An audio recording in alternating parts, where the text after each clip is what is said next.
Siamo qui con Tiziana Basso, segretaria della CGIL del Veneto, per un commento sui risultati dei referendum, nello specifico i 4 referendum che riguardavano la materia del lavoro promossi proprio dalla CGIL.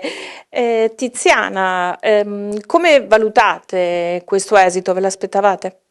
Allora io non nascondo che c'è un po' di delusione perché chiaramente puntavamo al quorum, quindi quello non è stato raggiunto, quindi di conseguenza sicuramente c'è un po' di delusione.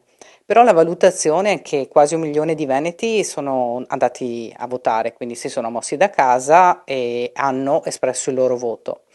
Questo punto ci fa ben sperare perché tutto il lavoro che è stato fatto nei territori, nei mercati, nelle aziende, con assemblee pubbliche, con le relazioni con le associazioni, ha comunque mosso un po' il tema e riportato al centro della discussione il lavoro.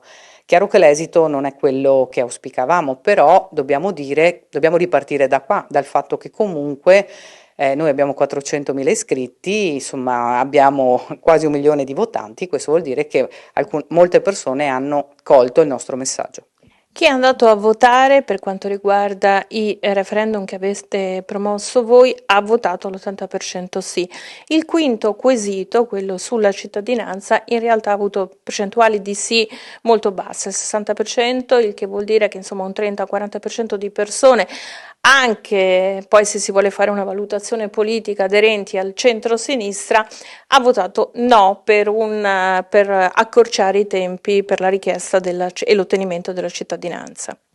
Beh, sono girate molte fake news, il tema che si regalava la cittadinanza quando in realtà i requisiti, che sono anche molto stringenti, quelli di avere un reddito, di avere la residenza, di sapere l'italiano, di pagare le tasse, di non avere pendenze penali, neanche segnalazioni, rimanevano. Quindi si diceva solo accorciamo quel tempo che oggi non è di 10 anni ma è di 13 perché poi ci sono i 36 mesi per le procedure burocratiche. Forse non è stato colto, però bisogna anche in qualche modo capire come mai appunto una parte importante ha detto no e qual è il sentire delle persone, interrogarsi in questo senso. Io penso sia utile nell'analisi del voto fare anche questa riflessione.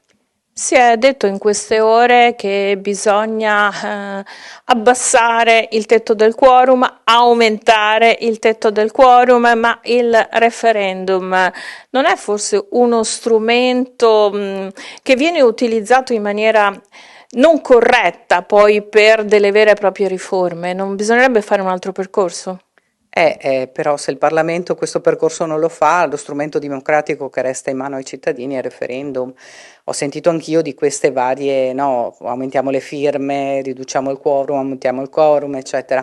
Io credo che bisogna mantenere questo strumento, che bisogna ricordare che il 2 giugno, insomma, la nostra Repubblica è nata da un referendum, quindi è un punto importante della nostra storia democratica.